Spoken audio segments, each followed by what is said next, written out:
이대로 살다가는 거의 이거는 정말 한강 다리 각이다. 저는 사실 레버리지가 없었다면 이렇게 사업을 운영할 수도 없었을 거고요. 제가 하고 싶은 일을 할 수도 없었을 거라 생각을 하거든요. 그래서 우리가 신용이 얼마나 중요한 건지 아셔야 되거든요. 그럼 2억을 가지고 저는 20억짜리 물건을 또 사요.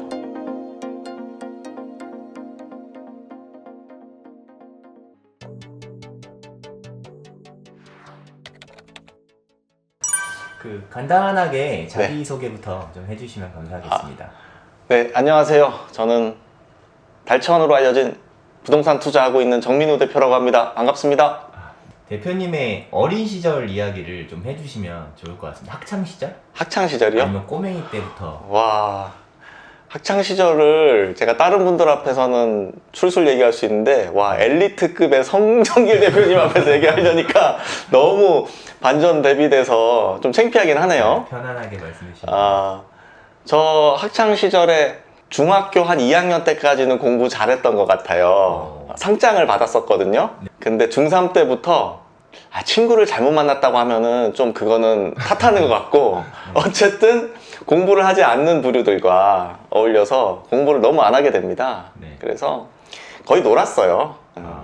거의 놀고, 가방 안에 빈 걸 가지고 다니면 안 되니까 어느 정도로 놀았냐면 책 대신 베개를 넣어갖고 다녔어요. 잠을 잘 자야 되니까. 사실 오늘 그 친구들과 연말 모임이네요. 네, 근데 제가 간다고 얘기는 못했는데 지금 아까 단톡방 보니까 벌써 모여서 스크린 골프 치고 있더라고요. 그래서 학창 시절에는 공부 거의 안 했고요. 그냥 되는 대로 막 살았습니다. 그러다가 이제 취업을 하게 되신 것 같은데. 취업 이야기 좀 해주시면 좋을 것 같아요. 취업. 제가 공부를 워낙 안 하니까 집에서 이제 부모님이 이렇게 살다가는 얘 폐인 될 것 같으니까 뭐 어디 공무원이라도 해보라고 해서 제가 적성과 전혀 안 맞는 행정학을 전공하게 돼요.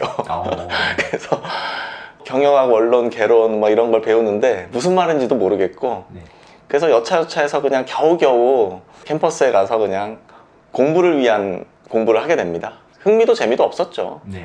뭐 좋은 성적이 나왔을 리도 없고요.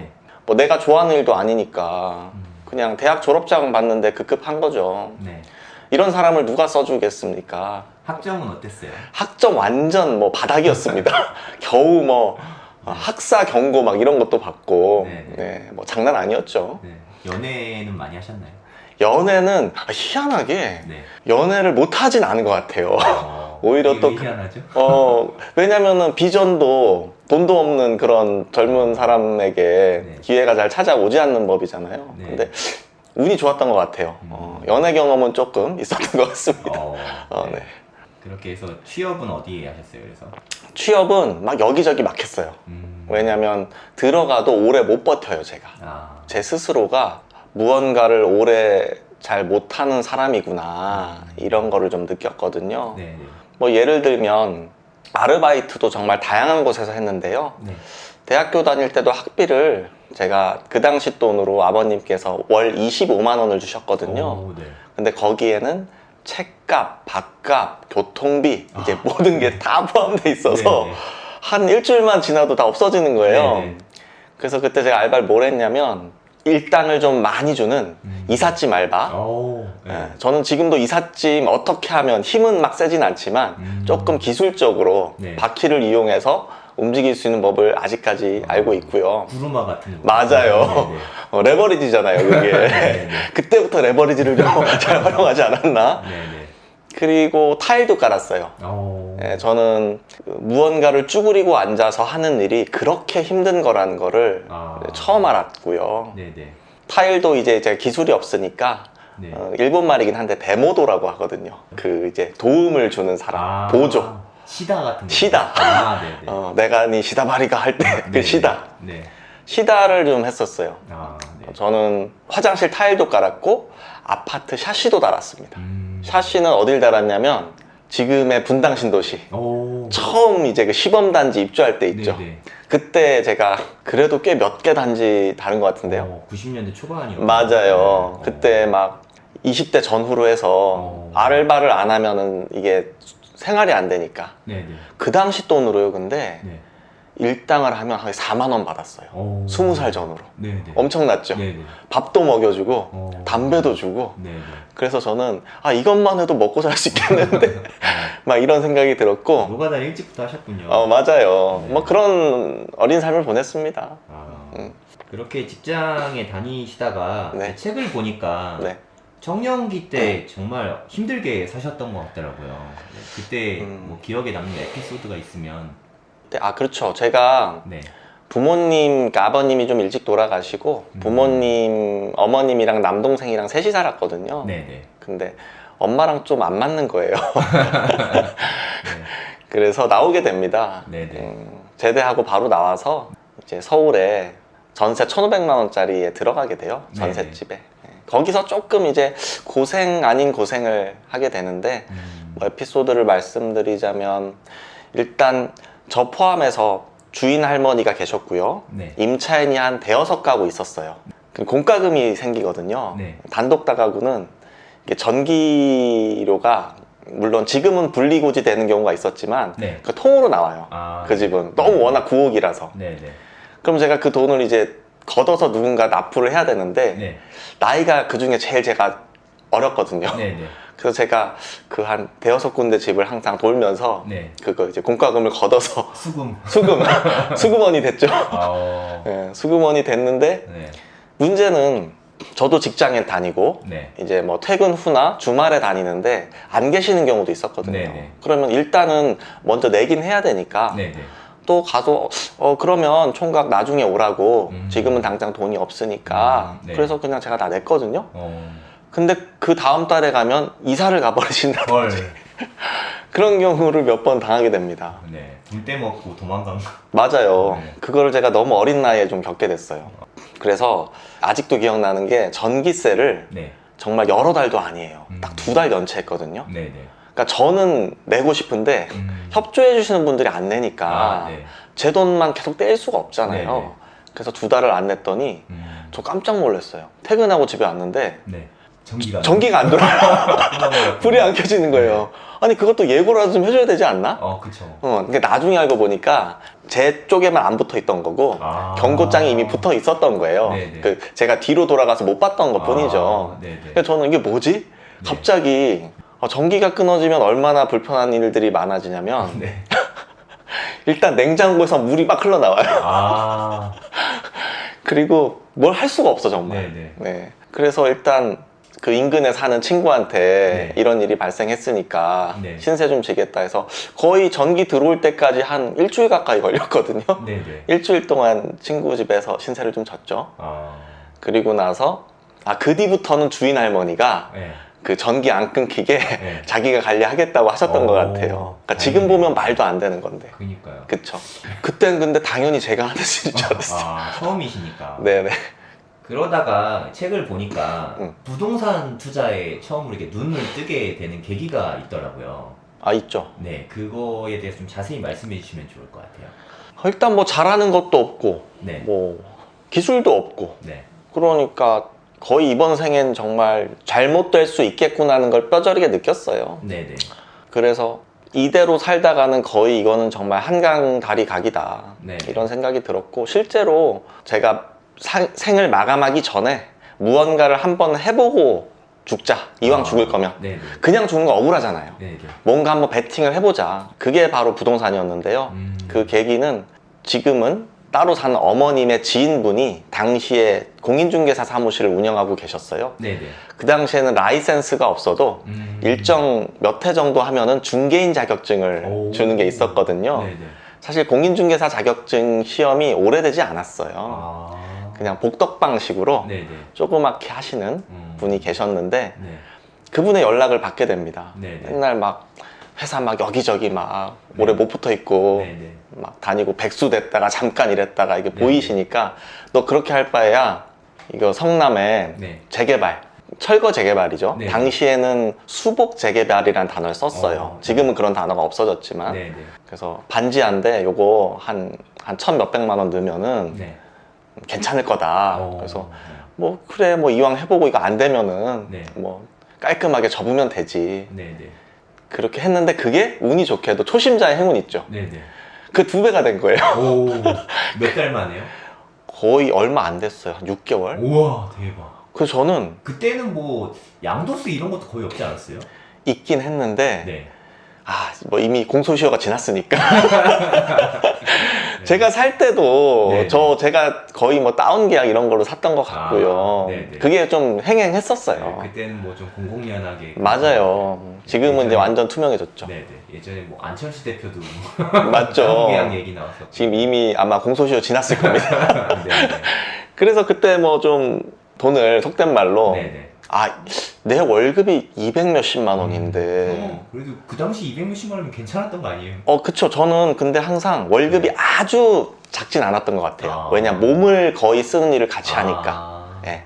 완전 뭐 이런 막 사무직이 아니고 네네. 뭐 몸도 같이 쓰고 하니까 네. 그래도 뭐 평균 이상은 받았던 것 같아요. 왜냐면 월급이 너무 작으면 네. 이게 저희는 주거비가 들어가잖아요. 네네. 주거비 용돈 쓰고 나면 아예 남는 돈이 없으니까 네네. 아예 일정 금액 이하는 제가 들어가질 않았어요. 음. 그랬던 적이 있었고 그래서 그게 첫 투자였는데 네.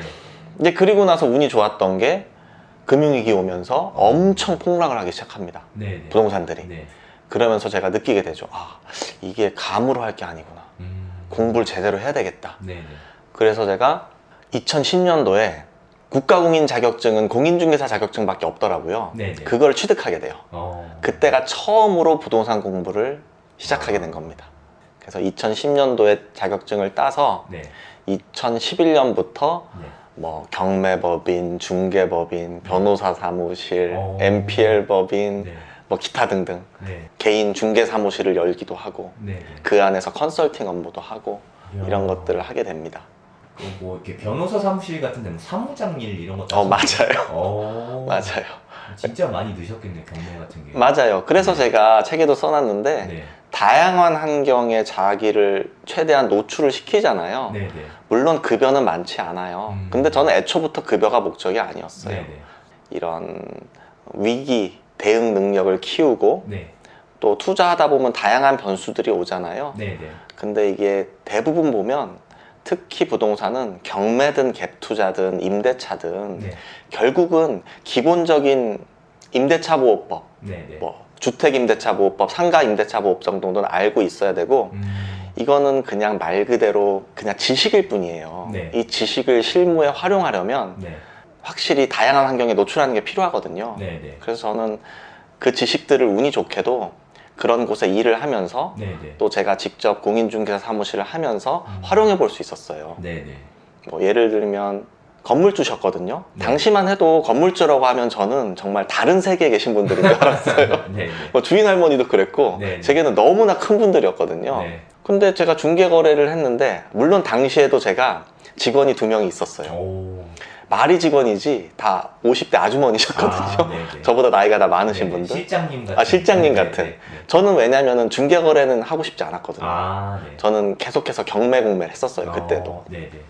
그래서 그분들이 어느 날 풀이 죽어 있는 거예요. 네. 그래서 사장님 중개 거래 이렇게 했는데 수수료를 안 준다는 거예요. 그럼 저는 그 수수료를 받아서 그분들께 정산을 해드려야 되거든요. 네네.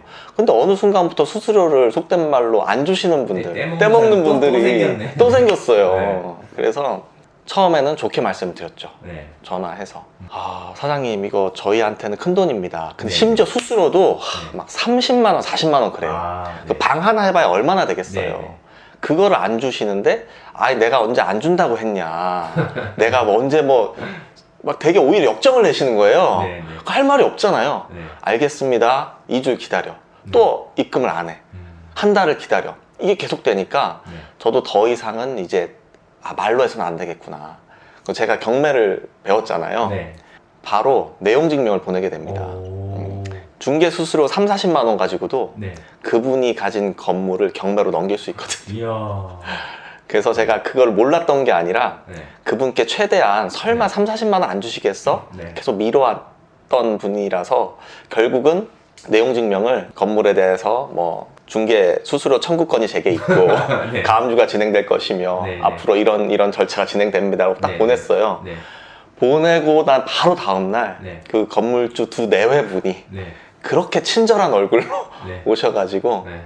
그대로 다 주시더라고요. 네. 그러면서 수고 많았다고 아. 내가 안 주려고 한 게 아니다. 아, 네. 그래서 아닙니다. 감사합니다 하고 받았는데 그때까지 한 30대 한 초중반 정도 됐을 거예요. 네. 그때 느낀 게 아, 내가 이렇게 그냥 좋게 말로만 했더라면 아마 이 돈을 못 받지 않았을까? 네.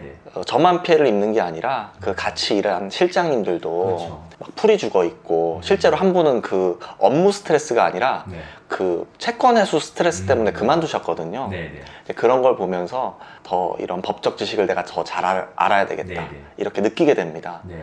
그래서 그 뒤로부터는 거의 내용 증명으로 일을 좀 스피디하게 처리를 하는 근데 편이죠. 그걸 30대에 이미 깨달았으니까 네네. 엄청난 큰 수완인 것 같아요. 네, 솔직히 수긍하는 게 제일 힘들잖아요. 안 주면. 그쵸. 성 대표님도 네, 그 학원비. 학원 많이 하시잖아요. 네, 네. 그러면 이게 수금 안 되면 그렇죠. 네. 이게 사실 뭐- 저도 내용 증명 몇 번 보내니까 그쵸. 바로 입금 되더라고요. 그쵸. 사기죄거든요, 그게. 아, 그럴 수 있죠. 네. 그런 경험들이 네. 좀 사업하는 데 도움이 됐던 것 같아요.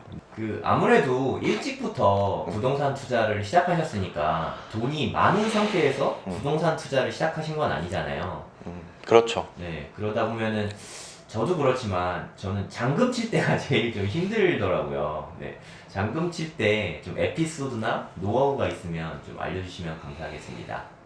대부분의 투자자들은 잔고가 부족하죠. 네, 그렇다고 해서 투자를 멈출 수는 없고요. 네, 네, 그래서 저는 일단 지르고 수습하는 편인데요. 네, 사실 그게 가능한 이유가 네, 저는 레버리지를 정말 활용을 잘해요. 네, 스스로가 잘한다고 생각하는 것 중에 하나가 돈을 융통하는 거거든요. 네, 네, 그 이유가 사실 지금 시기에 이 말씀은 정말 맞지 않는 얘기일 수도 있어요. 네, 왜냐면 지금처럼 역전세가 일어난다든지 네. 금리가 생각보다 빠른 시간 안에 막 높게 막 치고 네. 올라가고 월세보다 이자가 높아져서 수익이 마이너스가 날 네, 수도 네. 있고 이런 시기에 뭐 또 레버리지 타령에 이러실 수 있지만 네, 저는 사실 레버리지가 없었다면 이렇게 사업을 운영할 수도 없었을 거고요. 제가 하고 싶은 일을 할 수도 없었을 거라 생각을 하거든요. 네, 네, 저는 일단 제가 가진 인맥과 자산을 활용을 합니다.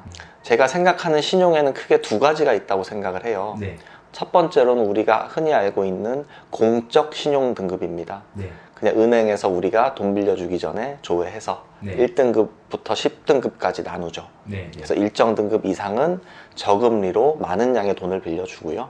신용 등급이 낮으면 아무리 내가 높은 이자를 준다고 해도 돈을 빌려주지 않습니다. 네, 네. 자본주의 사회이기 때문에 그래요. 그러면 일단 저의 신용 등급은 항상 1등급을 유지합니다.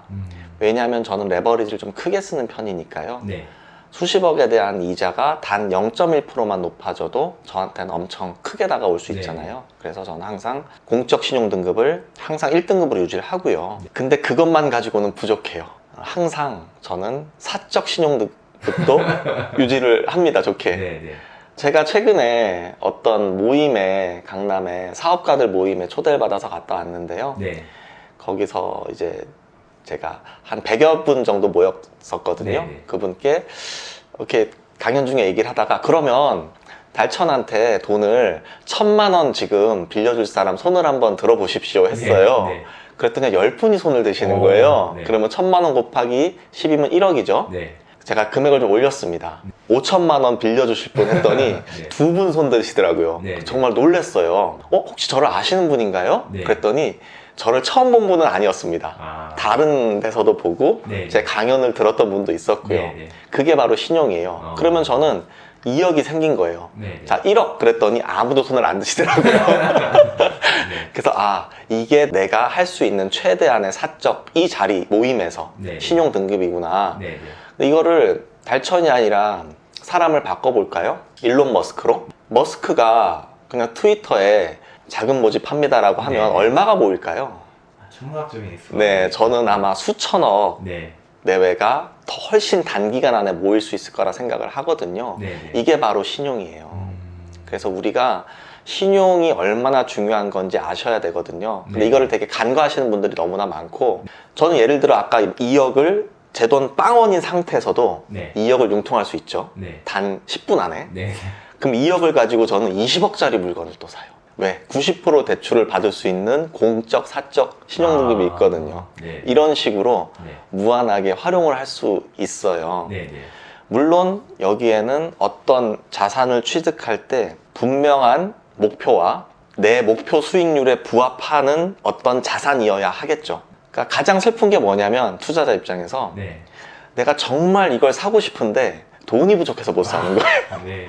예, 그래서 저는 사실 경매 입찰할 때도 10% 입찰 보증금만 있으면 90%는 어떻게든 융통할 수 있다는 약간의 자신감? 왜냐면 제가 50억짜리 건물을 30억에 사요. 10억 싸게 샀다고 치죠. 그러면 저는 30억이면 제 돈 3억이 있었겠죠? 네. 그럼 27억이 없어도 돼요. 그냥 시중은행에서 건물은 최소 80% 대출을 받을 수 있고요. 네. 나머지 20%는 네. 아까처럼 사적 네. 네트워크에서 얼마든지 빌려서 잔금을 친 이후에 네. 수익이 10억, 20억이 나겠죠? 네. 그걸 가지고 쉐어를 해드리면 오히려 그분들이 저한테 달천 대표님 요즘엔 뭐 자금 안 필요하세요?